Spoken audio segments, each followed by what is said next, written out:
Halo, selamat malam Pak Defri. Akhirnya, Gimana kabarnya akhirnya Pak? bisa. Puji Tuhan sehat Pak Peter. Sehat Gimana Pak ya? Peter? Sehat, sehat. Sehat. Iya.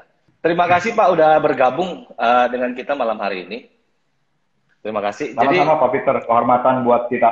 ya, jadi so basically kan malam ini kita bakal bahas apa itu price action ya.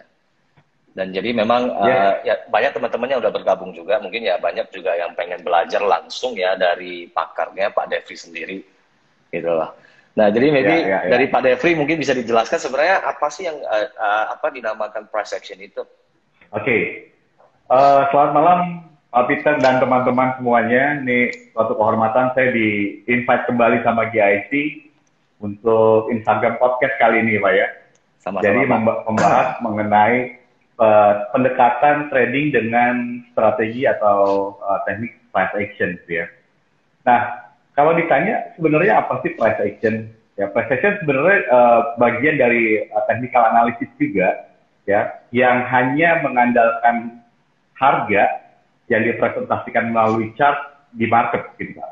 Jadi bisa dibilang kalau kita buka chart itu amat sangat minim indikatornya gitu. Dia hanya mengandalkan harga yang dipresentasikan di dalam chart sebagai satu-satunya dasar untuk menganalisa market. Sebenarnya I'm a big fan of price action sebenarnya. Saya sendiri juga uh, mungkin saya mulai bertransaksi forex itu kan sudah lumayan lama ya Pak ya.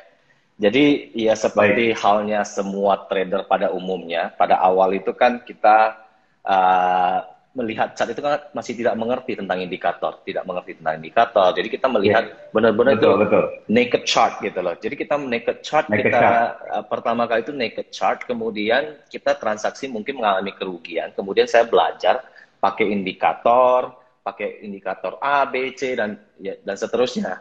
Kemudian ternyata yes, banyak juga ada yang hasilnya bagus, ada yang kurang bagus juga. And then at the end of the ya, day itu sebenarnya kalau dari pengalaman saya, kenapa saya bilang saya a big fan of price action. At the end of the day itu saya menyadari, at the end of the day itu saya justru lebih senang pada saat saya bertransaksi itu tanpa sedemikian banyak indikator di dalam chat saya. Jadi ya, ya. jadi terakhir pada saya masih aktif bertransaksi itu sebenarnya saya bertransaksi dengan price action tanpa ada indikator sama sekali, Pak. Betul. Cuma maybe kesannya gini, Pak, kalau misalnya kadang-kala kalau misalnya saya melihat orang yang bertransaksi nih, contoh di samping saya ada orang nih yang bertransaksi forex ya, dan gua ngintip kalau misalnya dia nggak pakai indikator, ya kan? It's either two things, either dia benar-benar pemula yang yang belum mengerti indikator dan sebagainya, Ya, ya. atau memang dia sudah Mhm. expert dan dia tidak menggunakan indikator lagi. Jadi purely itu price action, Pak. Jadi sometimes Mhm. itu yang saya alami. Kadang-kadang saya berpikir, wah ini orang pemula atau udah expert ya kayak Pak Defri gitu loh. ada ada sedikit joke Pak, kalau misalnya dia bawa laptop di public area gitu ya, terus dibuka chartnya gitu, Mm-mm. kemungkinan kemungkinan memang dia memang udah expert gitu ya. Sudah expert Tapi ya. kalau masih ngintip-ngintip, tradingnya di pojok-pojok gitu ya, terus buka laptop nggak ada indikator, mungkin untuk Iya, gua iya. nggak, itu joke doang. Tapi basically gini, Pak Peter. Jadi memang eh, kalau memang kita dari awal ya, maksudnya para pemula yang mau terjun di dunia trading, ya mereka pasti akan kesulitan kalau misalnya langsung terjun di price action, biasanya gitu ya. Nah itu sebabnya kenapa banyak mentor ataupun education training center gitu memasukkan beberapa indikator inti ya untuk memudahkan para pemula ini menganalisa market gitu. Mm. Ya, kenapa? Karena eh, kalau kita bilang price action itu amat sangat subjektif. Artinya mungkin kalau kalau kita bilang ini adalah strong support resistance gitu ya, antara satu trader dengan trader yang lain itu mungkin punya pendapat yang berbeda. Mm. Ya. Betul, Pak. Tapi kalau kita pakai indikator, itu pasti hampir 99% ya itu memiliki tingkat pemahaman yang sama. Contohnya misalnya kayak gini. Kalau misalnya ada harga di atas EMA gitu ya, moving average, kemungkinan ini trennya bullish, gitu kan? Amat sangat jarang orang bilang kalau ada harga di atas EMA itu trennya bearish, amat sangat jarang gitu ya. Artinya memang pendapat atau pandangan teman-teman yang menggunakan indikator itu lebih sedikit objektif gitu. Nah, tantangannya sebenarnya adalah indikator itu mengikuti pergerakan harga. Artinya ketika harga itu bergerak, indikator itu baru bergerak. Gitu. Tapi ini bukan suatu kejelekan ya. Artinya kenapa sih sebenarnya indikator itu dibuat? Pasti tentunya ini yang buat orang pinter, terus ditujukan untuk membantu para trader dalam menganalisa market. Sebenarnya itu kan, ya. Artinya ketika indikator itu di-apply ke dalam trading chart kita bisa lebih mudah dalam menganalisa market. Price action memang a little bit subjektif ya, tergantung memang dari sudut pandang tradernya gitu, dibandingkan dengan para trader yang menggunakan indikator. Mereka pasti memiliki pemahaman yang rata-rata hampir sama, seperti tadi bahwa kalau misalnya ada harga atau chart di atas EMA, mungkin mereka punya pemahaman bahwa ini trennya bullish gitu ya, atau mungkin ada perpotongan EMA kecil dari bawah ke atas, ini pertanda bahwa akan mulai tren gitu ya, atau sebaliknya EMA kecil dari atas ke bawah menunjukkan mungkin ini akan terjadi tren bearish gitu ya. Nah, tidak demikian dengan price action, Pak. Artinya bahwa bisa saja ketika semua indikator menunjukkan bahwa ini tren bearish, tapi dari sudut pandang price action trader justru melihat, oh ini awal dari sebuah pergerakan yang akan membentuk sebuah pola koreksi atau pola reversal gitu. Artinya di sini bahwa pemahaman dari bagaimana membaca market atau reading the market itu buat trader-trader yang menggunakan paham price action ini bisa mengambil keputusan yang sedikit lebih cepat dibandingkan para trader yang menggunakan indikator. Saya setuju sih Pak. When it comes to indicator, dulu justru pada saat saya mulai belajar trading, saya kan juga tentunya mulai belajar bagaimana sih caranya menggunakan indikator ya.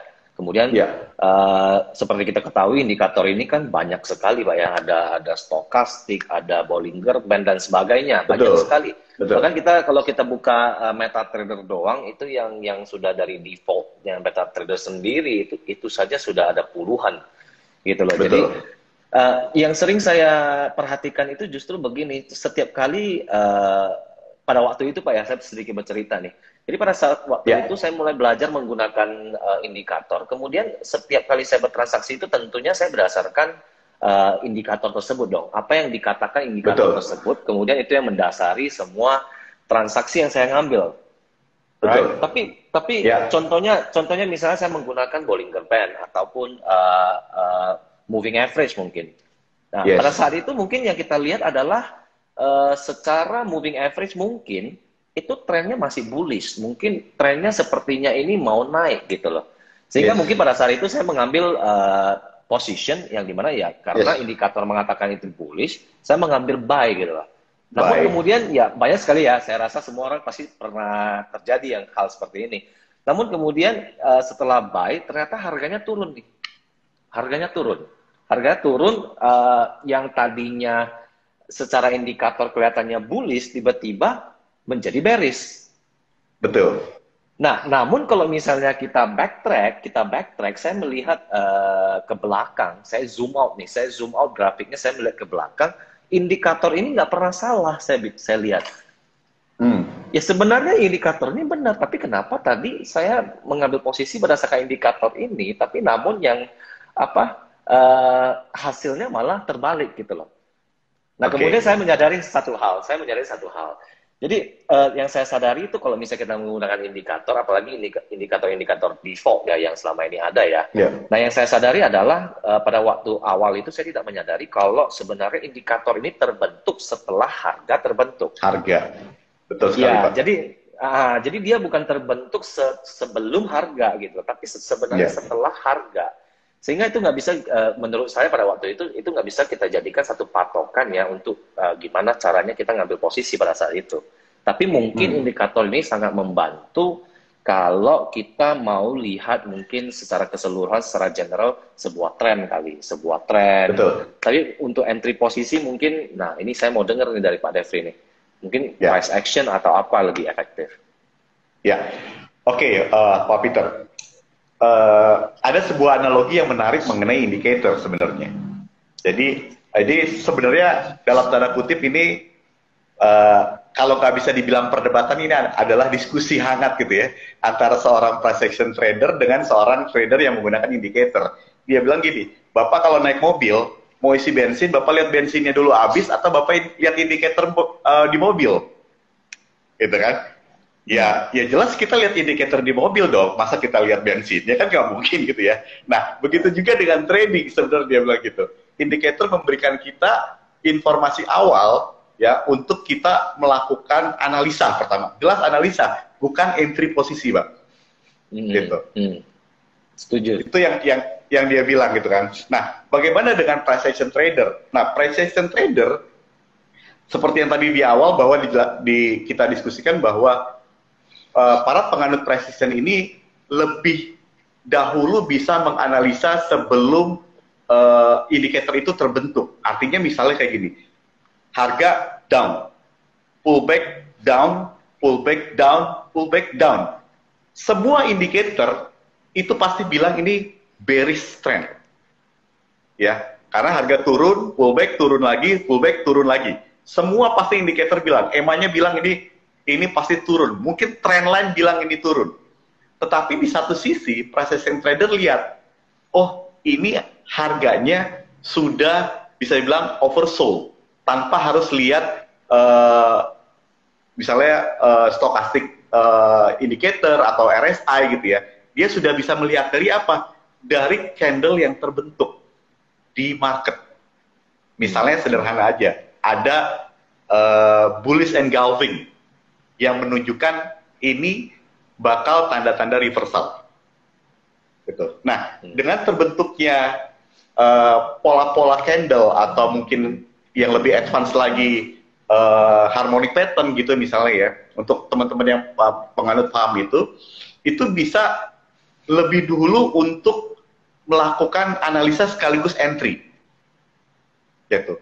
Tapi sebelum kita membahas mengenai how to entry the market, sebenarnya ada satu critical point yang bisa dibilang hampir semua orang miss, Pak. Yaitu alasan kita why kita entry the market. Gitu. Alasannya kenapa sih sebenarnya kita entry the market? Gitu. Ada beberapa hal yang mungkin banyak buku bilang, banyak trainer bilang bahwa kamu harus melakukan ini, gitu ya. Tapi jarang sekali orang bilang kamu nggak boleh ini. Jadi kapan kita tidak harus trading itu jarang sekali dikasih tahu. Tapi kalau ditanya kapan kita harus trading, oh banyak tuh yang kasih tahu. Buku-buku juga kasih tahu gitu ya. Trainer-trainer juga bisa banyak kasih tahu ke kita gitu ya. Nah sebenarnya kapan kita tidak harus trading itu salah satu sinyal besar buat kita para price action trader untuk tidak entry dulu pertama. Gitu. Nah di sini yang membedakan kita harus entry atau tidak. Nah terus di mana kalau kita entry gitu, kapan kita masuk ke market? Biasanya price action trader yang paling dilihat itu market harus punya volatility. Jadi selama market tidak ada volatility, itu biasanya price action trader nggak mau entry the market. Gitu. Contohnya paling gampang gini, kalau kita misalnya dapat informasi di Very Factory atau FX Trade gitu ya, ada Bank Holiday, gitu ya. Bank Holiday ini sepertinya tuh nggak ada meaning apa-apa, tapi buat kami para price action trader ini tanda-tanda.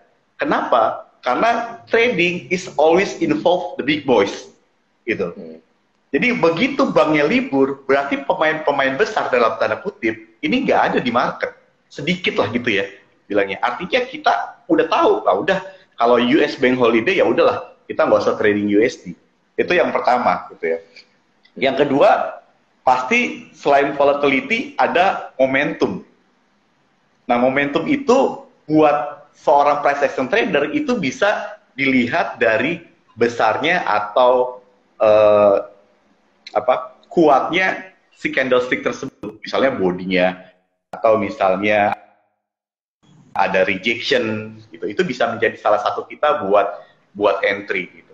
Berarti kalau bisa kita simpulkan untuk para price action trader itu memang benar pertama itu yang dilihat adalah action di marketnya Pak ya.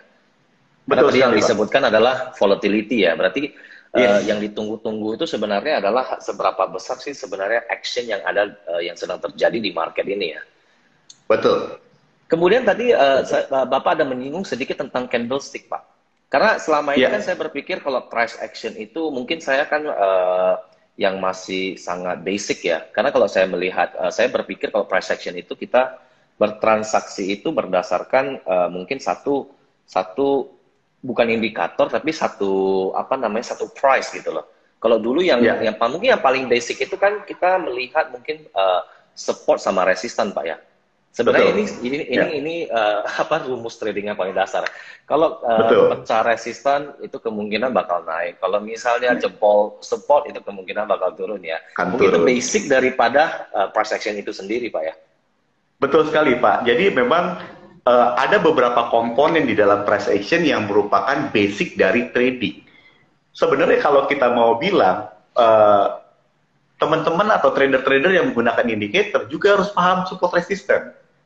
Gitu kan? Teman-teman yang pakai price action juga harus tahu trend line, gitu kan?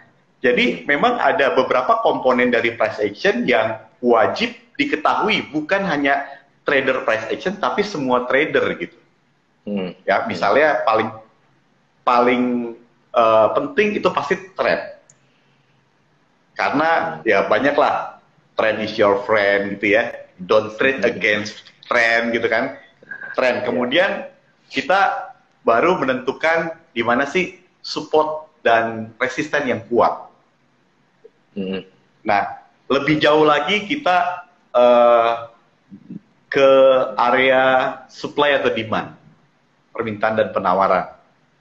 Nah, komponen-komponen ini yang menjadi basic buat para price action trader, Pak Peter. Price action trader ya. Iya, saya setuju banget sih sebenarnya karena sebenarnya kalau kita berpikir, kita pikir-pikir logic behind trading ini kan sebenarnya gimana caranya kita mengenali behavior daripada trader-trader yang lain juga Pak ya. Sehingga kalau misalnya sebenarnya ya kita harus mengerti gimana psikologi dari semua trader yang lain selain kita gitu loh. Sehingga itulah kenapa kita bisa menentukan di bagian mana supportnya, di bagian mana supply-nya ada, demand-nya dan sebagainya. Nah, jadi sebenarnya ya itu sangat sederhana sekali dan itu sebenarnya pada akhirnya salah satu tools favorit saya sih dalam saya bertransaksi Pak. Jadi naked chart. Jadi kita trading naked chart gitu lah. Jadi kita naked trading, bukan trading naked ya Pak ya. ini harus hati-hati nih yang mana ini. Betul. Nah, kalau kita bahas sedikit teknis nih Pak, kalau misalnya untuk price action itu apakah ada satu time frame tertentu yang mungkin bisa lebih efektif kita dalam menentukan entry position kita pada saat kita menggunakan ini price action? Oke, ini pertanyaan yang banyak sekali ditanyakan juga Pak. Sebenarnya time frame mana sih yang paling bagus untuk kita trading? Ya, jawabannya it depends on your trade. Kapan kamu mau trading? Gitu. Kalau kamu mau trading hari ini, ya nggak perlu kamu analisa monthly. Itu kejauhan gitu loh.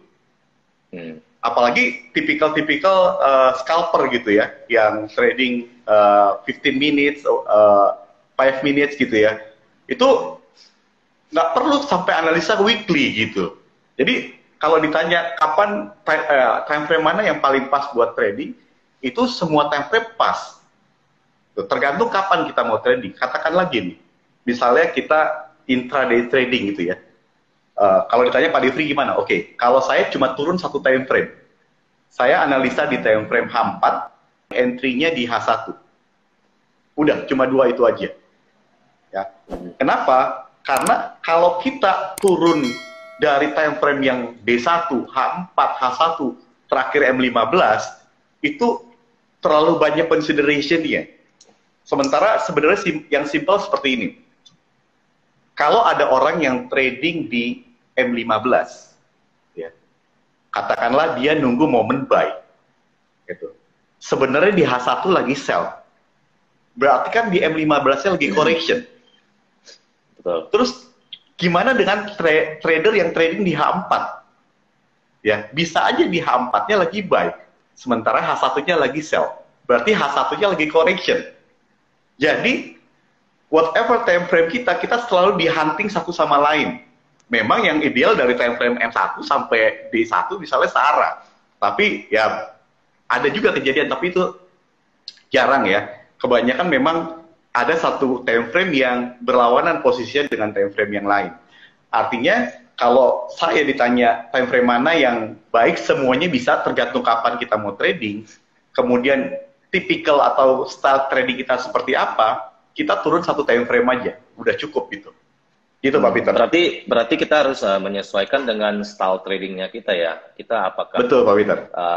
Apakah kita seorang long term trader, medium term trader, Yes. ataupun short term trader. Nah, betul.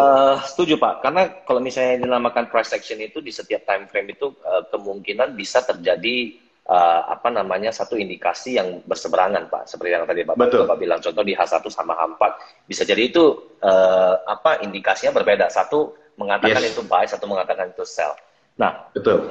Arti katanya Pak, kalau misalnya kondisinya begitu, kita juga selain menyesuaikan style trading kita juga harus mengerti di mana kita harus, for example, kita take profit dan kapan kita harus stop loss dan sebagainya, Pak. Karena kalau misalnya kadang kan itu mempengaruhi kita juga dalam bertransaksi, Pak ya. Betul, betul sekali. Memang yang membedakan time frame itu biasanya hanya jangkauan ketika harga itu koreksi. Ya, katakanlah misalnya gini, saya mau sell di time frame H1 sementara H4-nya lagi bullish. Berarti kan saya ambil koreksinya. Nah, artinya apa? Ketika saya meletakkan stop loss dan take profit, itu nggak bisa panjang-panjang. Gitu. Karena kita dalam tanda kutip tadi lagi di-hunting di H4 yang lagi bullish trend gitu. Sementara saya mau sell nih.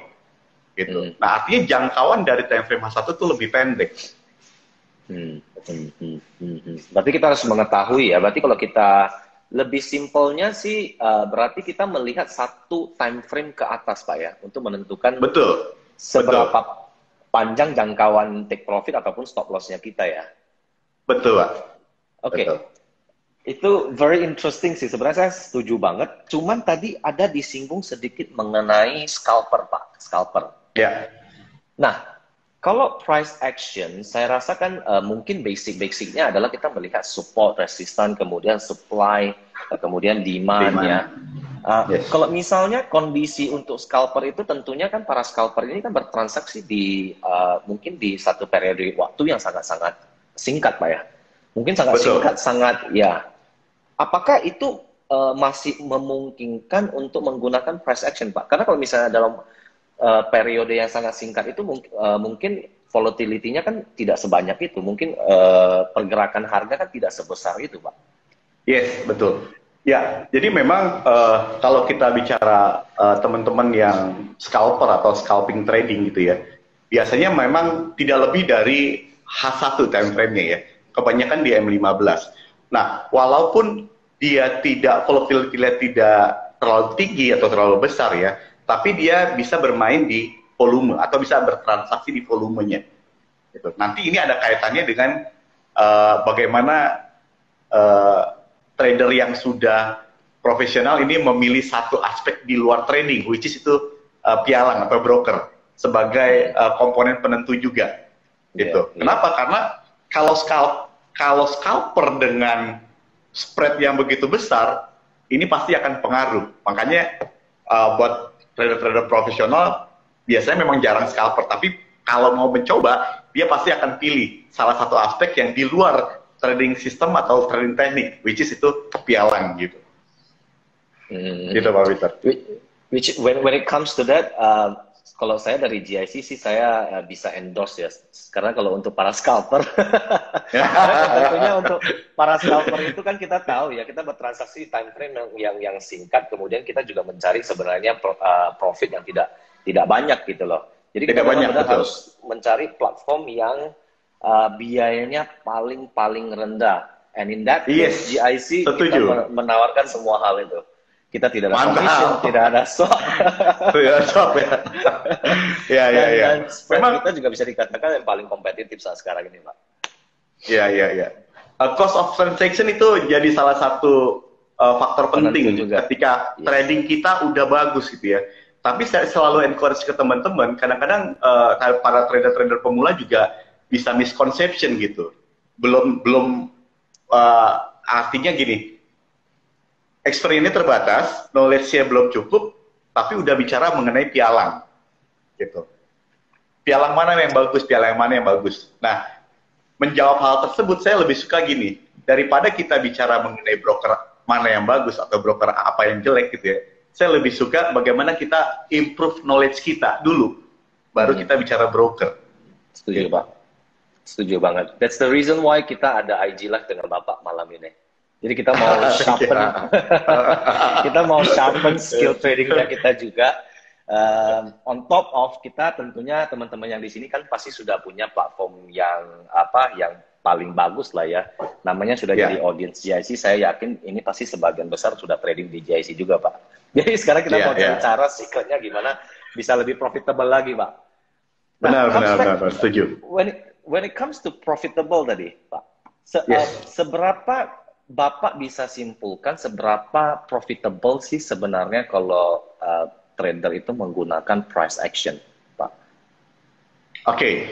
Ini pertanyaannya menarik ya, karena kalau ditanya seorang yang gemar makan mie ayam gitu kan, terus ditanya mie ayam acap enak gak? Pasti jawab enak, Pak.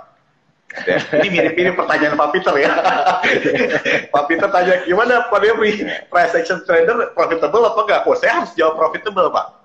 Ya. Tapi sebenarnya bagaimana kita menggunakan knowledge kita untuk membuat trading kita profitable, itu yang jauh lebih penting. Gitu. Ya, mungkin mau di-sharing knowledge-nya. Ya, oke. Tadi saya sempat sounding tadi, Pak Peter sempat sounding tadi mengenai logic behind trading ya. Nah, artinya memang ini basic yang selalu dianggap remeh sama banyak trader gitu loh. Saya ambil contoh gini. Para big boys atau institusi yang yang besar gitu ya, itu selalu memiliki trajectory, lintasan yang pengen dia capai. Dia sudah tahu saya akan buy euro USD di harga sekian dan saya akan lepas di harga sekian. Dia sudah punya itu.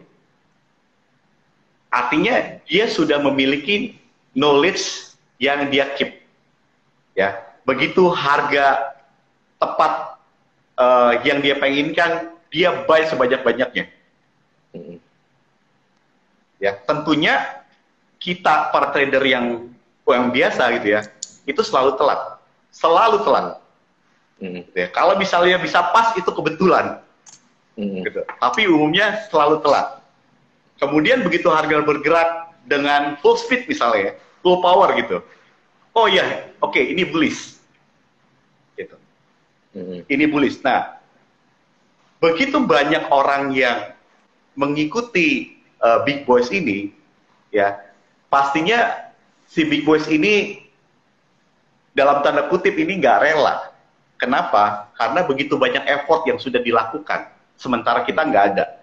Artinya apapun yang kita lakukan itu selalu bertentangan dengan big boys.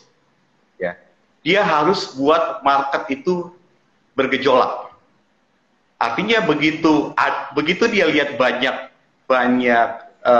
retail trader ikut, dia harus buat market itu bergejolak berlawanan dengan apa yang di entry sama retail trader.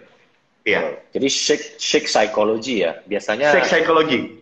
Ya, yang weak hands itu dia bakal fold, Pak. Normally. Betul. That's what happens ya in the market. Itu normally that's how they play the games ya. Karena mereka sudah punya game. Saya setuju banget sih sama Pak Devri. Jadi biasanya kalau para whales ini, para big institutions, mereka sudah punya satu game plan sebenarnya. Betul. Jadi kalau misal di dunia trading itu kan simple. Dia kalau memberi segala sesuatu itu kan, kalau dia membeli, berarti dia membeli daripada orang yang menjual, kan begitu. Yes, betul, Pak. Jadi game plan mereka itu paling sederhana, mereka akan beli di harga terendah, jual di harga tertinggi. Betul. Tapi kadang-kala kadang-kala untuk mendapatkan harga terendah itu memang ada certain method ya yang mereka lakukan. Yes. Betul. Ya, itulah yang tadi saya sampaikan bahwa effort untuk menentukan di harga berapa mereka akan entry itu besar sekali buat mereka melalui misalnya financial consultingnya mereka, gitu kan. Nah, sementara kita retail trader itu tidak pernah melakukan itu. Gitu. Artinya begitu kita ikut sama big boys, dalam tanda kutip tadi dia nggak rela, dia harus bikin market itu shake, ya. Market shake, terus retail trader panic, gitu kan. Wah, salah, ternyata bukan buy, sell. Begitu retail trader sell, oke, gue buy lagi. Ya. Gitu. Sampai dia dapat trajectory atau lintasan yang dia tuju tadi, seperti yang Pak Peter bilang. Nah, kalau ditanya bagaimana kita bisa menentukan kapan big boys itu masuk, ya ini sebenarnya inti dari price action. Terus kapan keluarnya, gitu. Selama big boys masih ada di market, harusnya kita nggak boleh keluar. Makanya sebelum kita ngomong entry, kita harus tahu dulu state of the market. Ya, jadi bentuk-bentuk apa aja yang ada di market. Ya, pastinya ya saya yakin teman-teman udah pada tahu ya. Pertama itu adalah trending market. Ya. Cuma sayangnya banyak kita yang terlalu labeling di kepala kita tanpa mengetahui apa sih sebenarnya arti dari sebuah trending market itu. Gitu. So many label di dalam trading kita, termasuk pattern gitu kan. Bahkan price action trader yang expert pernah bilang, trading is not about pattern, it's about human psychology, dia bilang gitu. Nah, kalau misalnya dia bilang, kalau kamu hanya mengetahui label doang, ya nggak ada gunanya, so what label gitu. Tapi kamu harus tahu artinya. Nah, trending market itu berarti big boys udah action di market. Kalau big boys udah action di market, ya udah nggak usah dilawan. Trendingnya trendingnya bullish, ya kita harus buy. No, nggak ada opsi untuk sell gitu loh. Nah, kemudian state yang kedua itu raging state, gitu. Kalau ditanya apa sih market sideways itu? Market sideways itu buyer sama seller lagi negotiation, gitu kan, lagi negosiasi. Ya sebenarnya yang saya pelajari adalah kalau lagi sideways itu big boys itu lagi building the orders. Kenapa? Karena dia punya sejumlah amount uang yang nggak bisa dilempar ke market dalam sekali transaksi. Makanya dia harus building the market gitu. Katakanlah Pak Peter punya 5 miliar US dollar gitu ya, mau buy euro USD. Nggak ada yang punya uang segitu banyak gitu. Nah, begitu ada orang yang sell euro USD 500.000 US, oke, I take it 500.000. Orang sell lagi, oke, I'll take it lagi. Sampai mencapai amount tertentu, baru dia buy euro USD. That's why the market akan terjadi sideways. Gitu. Nah, ini pemahaman-pemahaman seperti ini yang penting kita ketahuin gitu. Bukan hanya sekedar label dari oh iya ini trend, oh iya ini sideways, nggak seperti itu. Tapi terus gimana cara kita menentukan, Pak, kalau pada saat market sideways ini kan berarti antara buyer sama seller ini kan sedang negosiasi nih, Pak ya? Betul.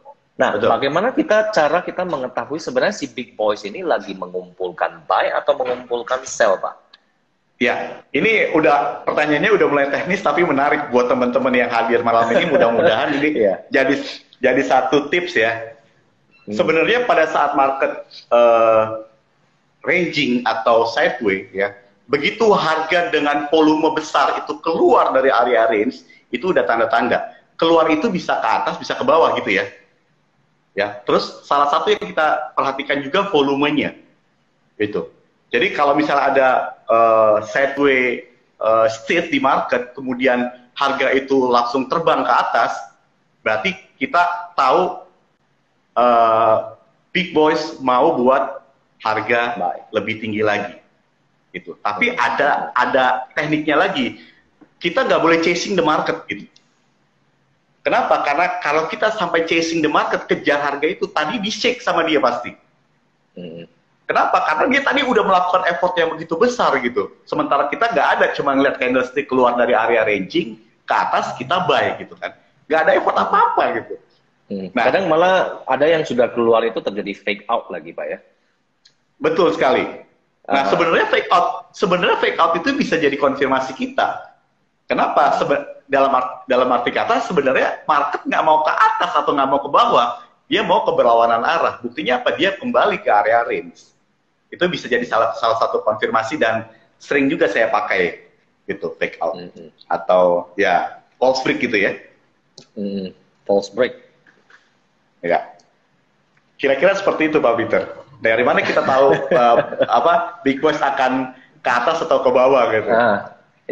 Itu saya rasa itu merupakan jawaban yang pengen kita semua termasuk teman-teman yang lagi nonton juga sekarang pengen belajar ya.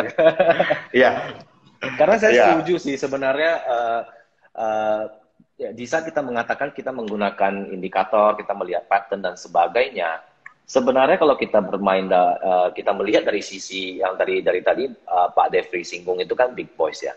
Jadi kayak big institution, big whales. Kalau memang terkadang pada saat trennya itu mungkin yang kita lihat tuh trennya lagi turun. Tapi kalau misalnya big boys itu memang benar-benar mau artinya menaikkan market, sebenarnya ya bisa saja kan dia mau break daripada pattern-pattern ini juga bisa kan.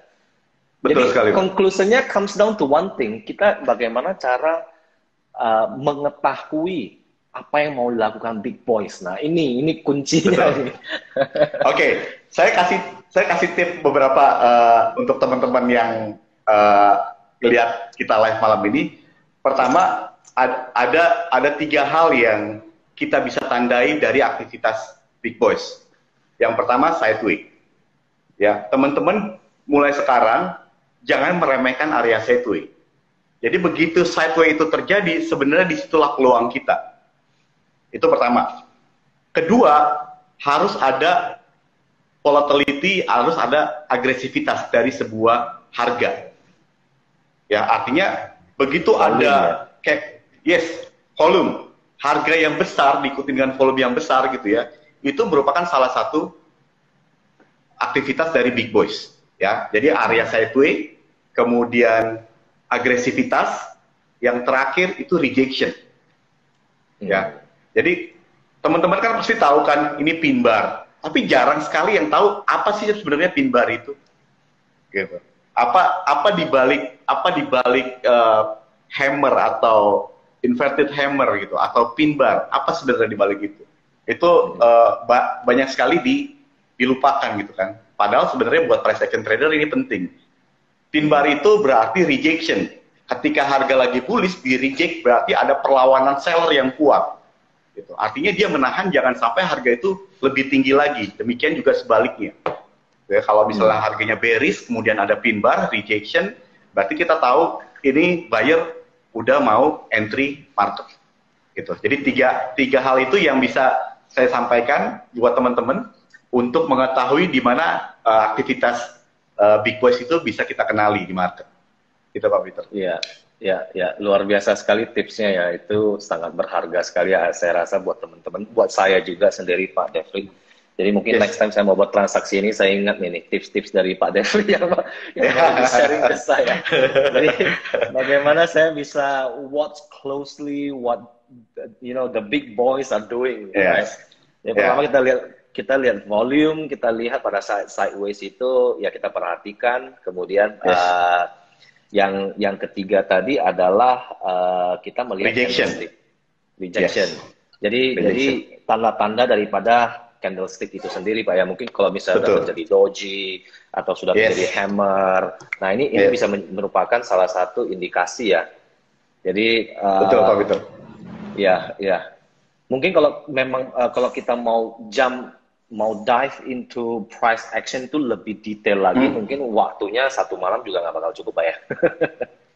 Mungkin kita tutup Pak ya untuk IGTV hari ini. Sebelum kita tutup, Siap, mungkin Pak Bapak ada beberapa pesan atau tips-tips lagi yang mau dibagikan Pak? Oke, mungkin sebagai penutup malam ini saya nggak akan terlalu banyak teknikal, tapi saya pengen berbagi ke teman-teman banyak hal di luar sana yang bisa kita pelajari ya. Artinya jauh lebih mudah gitu ya dari berbagai sumber ya. Yang saya mau katakan, teman-teman itu harus fokus. Kalau teman-teman nggak fokus, suka ganti-ganti teknik, nah ini teman-teman nggak bisa blended sama market gitu. Jadi tetap harus fokus apapun yang teman-teman pelajari, gitu kan. Saya sih rekomendasikan kalau teman-teman memang tertarik dengan price action, ya fokus aja di price action. Kalau teman-teman fokus dengan harmonic pattern, ya fokus di harmonic pattern. Gitu. Kalau kata Bruce Lee kan, saya itu hanya takut sama lawan yang cuma memiliki 1 kali teknik tapi dilatih 1000 kali dibandingkan lawan yang punya 1000 tendangan tapi cuma dilatih sekali-sekali gitu. Iya. Setuju. Gitu. Iya. Itu aja Pak Peter. Ya luar biasa sekali dari pesan dari Pak Devri, saya setuju banget ya. Jadi sebenarnya when it comes to trading itu kita pertama harus menyesuaikan dengan stylenya kita masing-masing. Kalau memang kita lebih cocok dengan price action, kita train price action seperti kata Bruce Lee. Ya kita train one kick itu 1000 times. Jadi benar-benar sharp gitu lah. Daripada kita ya kan semua trik, semua skill, semua indikator ataupun apa itu semua kita pelajari, namun kita tidak benar-benar mengasah itu. Betul. So, oke, mungkin itu sebagai penutupnya Pak. Terima kasih udah bergabung dengan kita malam ini. Sama-sama Pak Peter. Ya, kita mudah-mudahan bermanfaat lagi. Ya, di kesempatan berikutnya. Dan thanks juga untuk semua audiens teman-teman kita yang sudah stay tune ya dengan kita malam ini. Oke, see you guys. Terima kasih semua teman-teman.